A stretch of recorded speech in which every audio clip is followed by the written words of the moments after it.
Kira-kira kita bisa memulai ibadah kita pada pagi hari ini. Sekali lagi saya menyapa buat kita semuanya, Shalom, selamat pagi.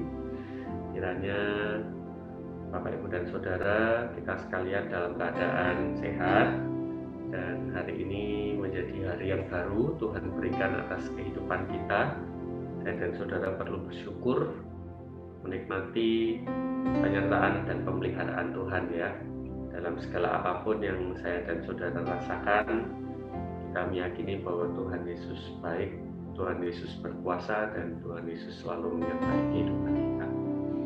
Nanti Pak Sarono dan Bu Rin akan memandu satu pujian bagi kita, dan juga dalam saat teduh dan doa nanti saya akan menyampaikan kebenaran firman Tuhan dan memimpin di dalam doa pada pagi hari ini. Baik, mari kita akan mempersiapkan diri kita untuk kita berbakti kepada Tuhan.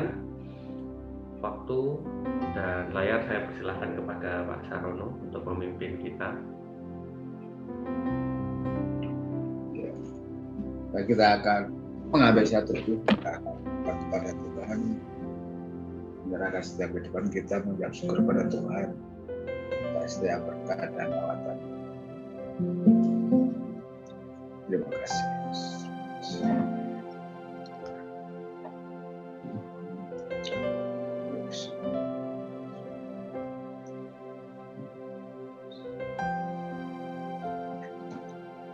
Bapa kami di dalam surga, kami mengucap syukur Tuhan buat setiap penyertaan dan kebaikan-Mu yang Kau nyatakan di dalam kehidupan kami, dan sungguh kami berkat kami yang luar biasa yang kami rasakan, kami nikmati Tuhan.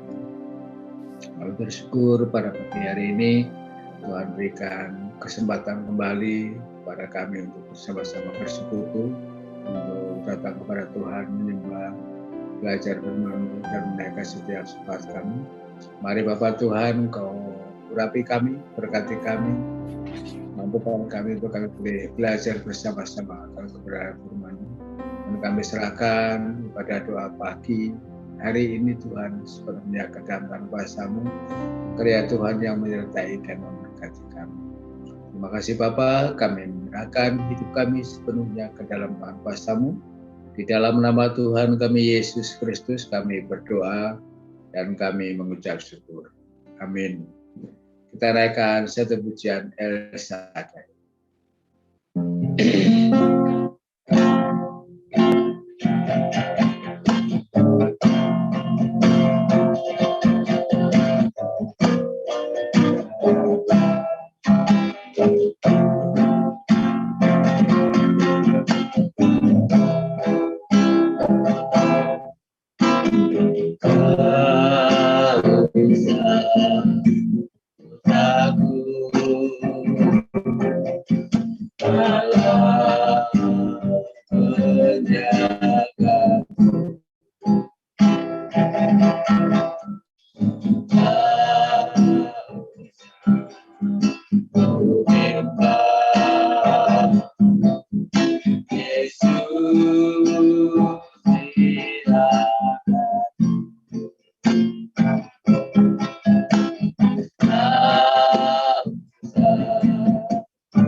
Baik, Bapak, Ibu, dan Saudara sekalian yang dikasihi oleh Tuhan Yesus Kristus, mari kita akan tunduk kepala, kita akan berdoa sebelum kita akan belajar kebenaran firman Tuhan. Bapa kami yang bertata di dalam kerajaan surga yang mulia, sungguh pada hari ini kami berterima kasih buat kesempatan untuk kami bisa menikmati hari yang baru, di mana kami bisa menghirup nafas kehidupan, menikmati kekuatan kesehatan, dan kami rindu untuk kami berjalan pada hari ini bersama dengan penyertaan Tuhan. Bersyukur hamba-Mu bersama dengan seluruh anak-anak Tuhan yang setia, untuk pada pagi hari ini kami bisa berdoa, belajar firman Tuhan, memuji nama Tuhan. Kami rindu Tuhan Yesus penuhi kami dengan firman-Mu, sehingga kehidupan kami menjadi lebih kuat, lebih semangat, karena kami melihat dan merasakan kuasa Yesus sungguh hadir dan menyertai kepada kehidupan kami. Terima kasih Tuhan, kami siap belajar firman Tuhan. Di dalam nama Tuhan Yesus kami berdoa dan kami mengucap syukur. Amin. Saya menyapa kembali, Shalom, selamat pagi buat kita sekalian. Kami bersyukur, kita perlu untuk bersyukur bahwa hari ini menjadi waktu di mana saya dan saudara bisa memasuki bulan yang baru, ya, memasuki bulan yang baru yaitu bulan Juli, di mana ini menjadi tanda kita sudah melewati setengah tahun, ya, setengah tahun di tahun 2021, ya Bapak, Ibu, dan Saudara. Ini menjadi satu keadaan yang perlu kita syukuri bersama-sama. Bapak, Ibu, dan Saudara sekalian, ada satu tema yang saya persiapkan untuk kita bisa pelajari sepanjang bulan Juli ini, ya, dalam tema khotbah dan juga tema persekutuan doa malam, doa pagi. Kita akan belajar bersama-sama tentang harapan akan hari esok, ya, harapan akan hari esok, ya, hope for tomorrow, itu akan menjadi satu pelajaran yang bisa saya dan saudara gali sepanjang bulan ini, sehingga saya dan saudara jauh lebih kuat, jauh lebih tangguh untuk kita menjadi anak-anak Tuhan, menjalani kehidupan yang saat hari ini penuh dengan ketidakpastian. Ya, Bapak Ibu dan saudara sekalian, berbicara tentang ketidakpastian, ya, ketidakpastian. Saya dan saudara pada waktu-waktu ini kita mulai dibiasakan dengan berbagai hal yang sifatnya mendadak, berubah terlalu cepat, ya, selalu cepat, dan ada keputusan baru, ada kebijakan baru, dan mungkin juga selama masa pandemi COVID-19 ini kita juga dihadapkan dengan berbagai situasi dan kondisi di mana keadaan kehidupan kita juga ada yang berubah dan mendadak pergi, begitu ya. Satu contoh, hari ini kita menerima sebuah aturan dari pemerintah tentang PPKM, ya, PPKM darurat, ya, tanggal 3 sampai 20 Juli itu menjadi waktu untuk semua aspek, ya, semua aspek untuk menahan diri terlebih dahulu berkaitan tentang kegiatan-kegiatan yang ada supaya laju penyebaran virus corona itu tidak semakin menyebar, ya. Nah, ini menjadi satu keadaan yang begitu mendadak juga, ya, dan kita yang sudah punya rencana dengan berbagai hal, akhirnya kita harus mengubahnya. Karena apa? Tidak bisa, ya. Salah satunya termasuk berkaitan tentang ibadah kita yang harus kembali dilakukan secara online, ya.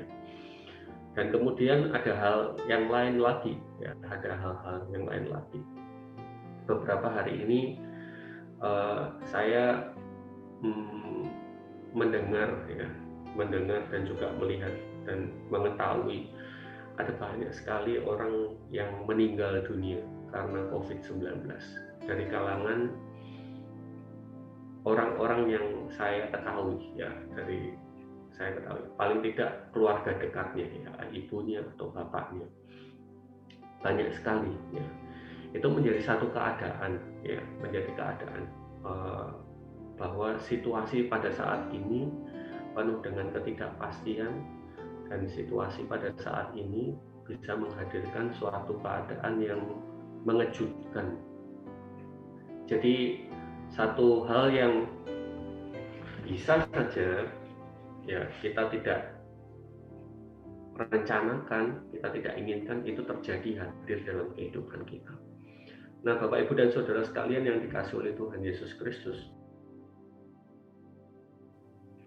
saya ingin mengajak Bapak Ibu dan saudara sekalian pada bulan ini belajar tentang harapan, ya, dan hari ini secara khusus saya rindu mengajak saudara bagaimana kita bisa hidup oleh iman di dalam Yesus Kristus, menghadapi ketidakpastian yang saya dan saudara alami, ya. Kita bisa hidup oleh iman di dalam Yesus. Nah, Bapak Ibu dan saudara, satu ayat yang akan menjadi dasar kita pada hari ini adalah kita akan belajar dari kitab Ibrani, ya. Ibrani pasal yang ke-11 ayat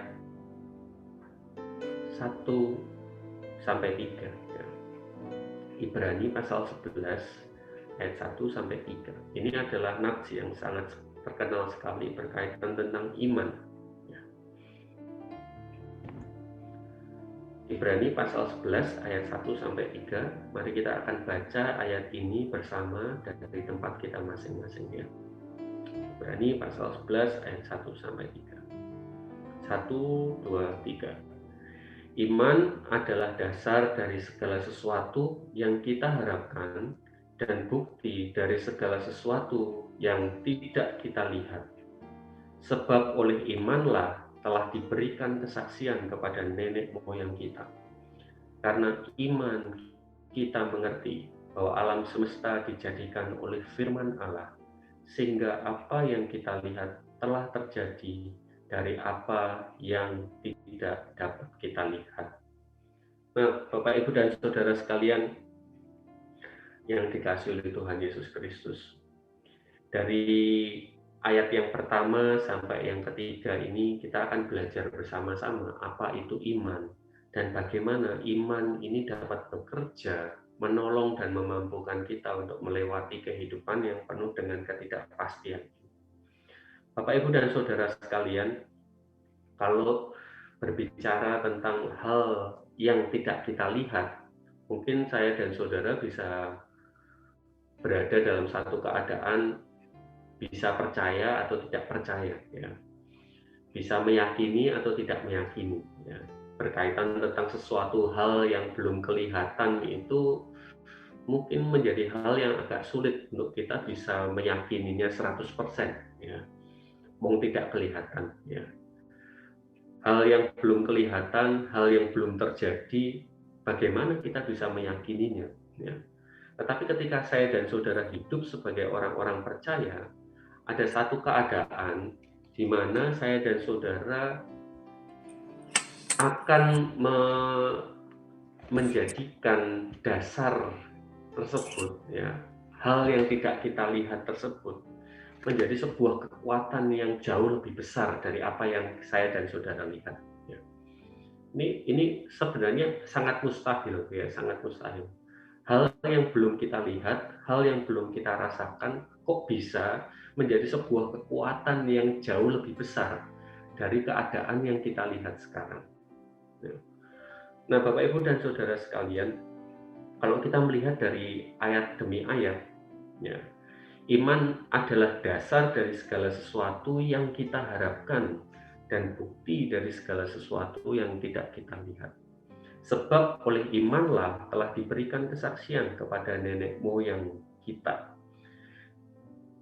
Penulis kitab Ibrani menekankan berkaitan hubungan iman dengan kesaksian nenek moyang, ya, kesaksian nenek moyang. Kalau Bapak, Ibu, dan Saudara membaca dari ayat yang pertama sampai seterusnya, ya, itu berbicara tentang saksi-saksi iman, tokoh-tokoh Alkitab menunjukkan bahwa mereka itu berjalan di dalam iman. Nah, sebagian besar tokoh-tokoh seperti, ya, Henokh, seperti Nuh, Abraham, dan seterusnya dari pasal yang ke-11 ini, kita bisa mengetahui bahwa mereka adalah pribadi yang tidak tahu tentang keadaan masa depan mereka, ya. Mereka tidak tahu apa yang akan terjadi dalam kehidupan mereka, ya. Mereka mungkin dihadapkan dengan berbagai macam ketidakpastian, ya. Mereka dihadapkan dengan berbagai macam keadaan mungkin jauh lebih buruk dari apa yang mereka alami pada waktu itu. Tetapi satu hal yang menjadi pembeda adalah bahwa mereka taat kepada Tuhan. Apa yang menjadi perintah Tuhan mereka taati, meskipun mereka tidak dapat melihat apa yang akan terjadi di dalam kehidupan mereka di masa mendatang. Nah, Bapak, Ibu, dan Saudara sekalian, ini juga yang akan menjadi sebuah pembelajaran dalam kehidupan kita. Kalau tokoh-tokoh Alkitab yang menjadi teladan dalam kehidupan saya dan saudara menunjukkan bagaimana ketaatan mereka menuntun mereka kepada sebuah kepastian, menuntun mereka kepada sebuah berkat, menuntun mereka kepada sebuah kedewasaan. Saya rasa ini juga akan menjadi hal yang bisa saya dan saudara terima. Kalau saya dan saudara taat kepada Tuhan, saya dan saudara menaruh rasa percaya yang penuh kepada Tuhan, dasar iman sebagai dasar kehidupan kita, saya percaya bahwa apa yang dialami oleh para tokoh Alkitab ini juga bisa terjadi dalam kehidupan kita. Saya dan saudara merasakan penyertaan Tuhan. Saya dan saudara merasakan berkat Tuhan. Saya dan saudara merasakan kepastian yang daripada Tuhan. Nah, Bapak, Ibu, dan saudara sekalian,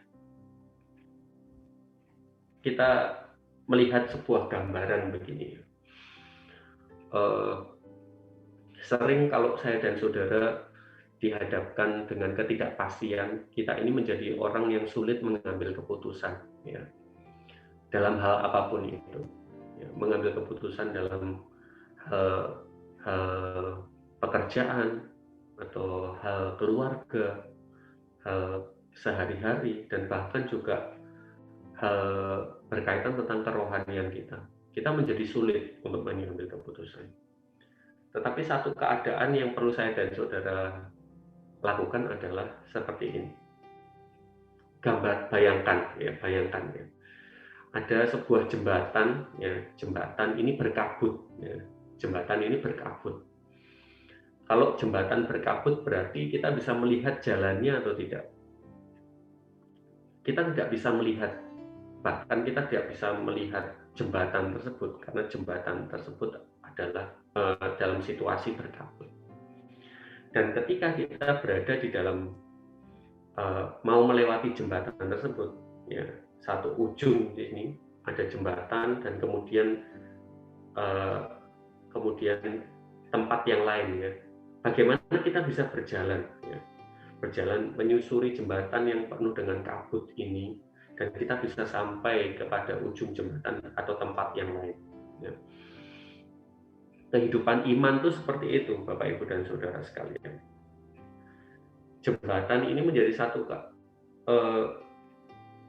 keadaan, ya. Jembatan ini satu keadaan yang mungkin saya dan saudara belum alami, ya. Tapi kita sebagai manusia mungkin takut untuk menjalani atau melewati jembatan tersebut karena tertutup kabut dan kita tidak bisa mengetahui secara jelas situasinya. Tetapi sebagai orang percaya, kalau saya dan saudara ingin berpindah dari lokasi A ke lokasi B, ya, maka saya dan saudara harus melewati jembatan tersebut, ya. Nah, itulah iman, ya. Itulah iman. Jembatan utama kita untuk kita bisa hidup menjalani hari-hari ini adalah, ya, iman kita kepada Tuhan Yesus Kristus. Kehidupan sekarang begitu penuh dengan kabut, ya, ketidakpastian. Tapi bersama dengan Tuhan Yesus, saya dan saudara akan tetap menjalani hari itu. Kita tidak melarikan diri, kita lari dari mengambil keputusan secara manusiawi atau berputar balik dan lain sebagainya.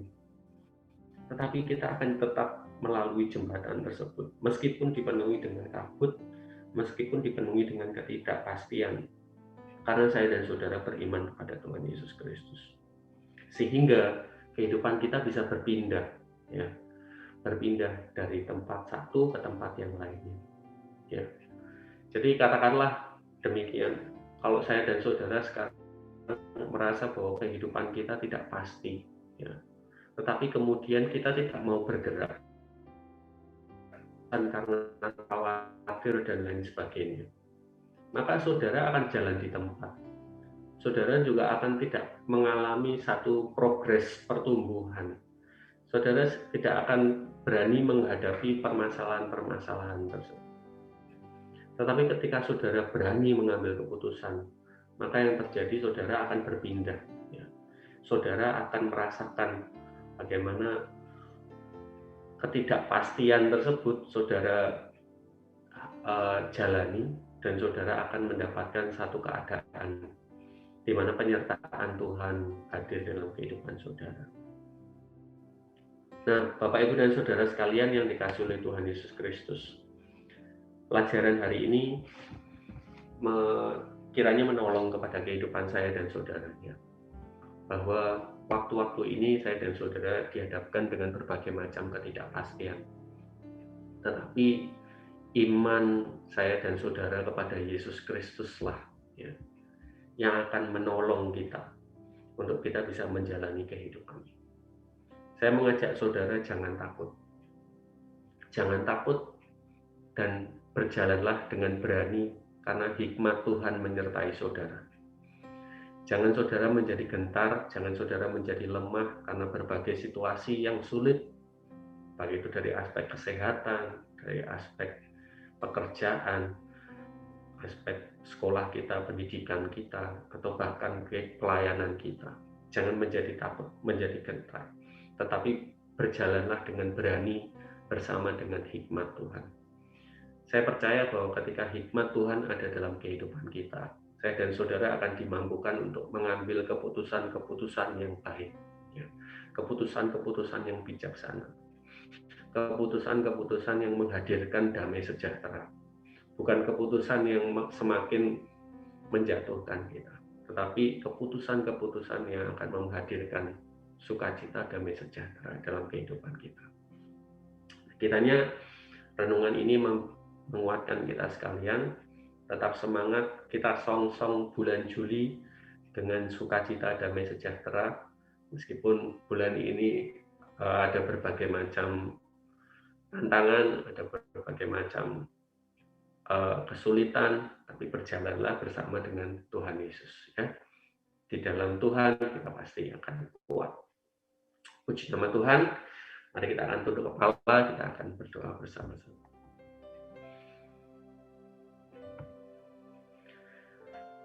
Segala puji syukur, hormat, dan kemuliaan kami naikkan kepadamu Tuhan. Kami berterima kasih buat pagi hari ini kami bisa belajar akan apa yang menjadi kebenaran firman Tuhan. Kami mohon Tuhan Yesus yang akan menguatkan kami selalu. Kami rindu kehidupan kami ada dalam penyertaan Tuhan. Kami hidup oleh iman di dalam Yesus Kristus yang akan memampukan kami untuk terus berjalan maju menghadapi ketidakpastian yang terpampang nyata dalam kehidupan kami. Terima kasih, kami serahkan seluruh kehidupan kami ke dalam tangan kuasa Tuhan. Engkau menyertai dan memberkati kami. Kami serahkan segala pergumulan kami yang saat hari ini secara pribadi kami rasakan sebagai beban yang begitu berat. Kami tahu bahwa kami tidak mampu untuk menjalaninya, atau kami tidak mampu untuk mengatasinya. Dan kami hanya rindu untuk menyerahkan hidup kepadamu Tuhan. Supaya Tuhan yang berkuasa atas kehidupan kami. Tuhan menolong dan menyelesaikan segala permasalahan-permasalahan kami. Terima kasih Tuhan Yesus. Kami serahkan hidup kami kepadamu Tuhan. Di dalam nama Tuhan Yesus Kristus kami berdoa dan kami mengucap syukur. Amin. Puji nama Tuhan, Bapak Ibu dan Saudara sekalian, terima kasih. Kita telah bersama-sama berbakti pada pagi hari ini, mengundang kembali Bapak Ibu dan Saudara untuk setia di dalam doa ya, secara daring setiap hari Rabu dan juga Sabtu ya. Bapak Ibu, di bulan Juli ini kita akan mengambil satu tema doa, yaitu pemulihan bagi negeri ya, pemulihan bagi negeri, pemulihan bagi Indonesia, itu yang akan kita gaungkan sebagai tema doa kita selama bulan Juli ya. Kita akan berdoa bersama-sama untuk Indonesia ya. Baik, terima kasih. Tuhan Yesus memberkati kita sekalian. Terima kasih Pak Sarono yang sudah memimpin, memandu dalam pujian. Tuhan Yesus memberkati. Kita akan berfoto bersama. Bapak Ibu sekalian bisa open mic untuk salam sapa ya, sambil saya ambil foto. Mari kita berfoto bersama. Siap? 1, 2, 3. Mantap. Terima kasih.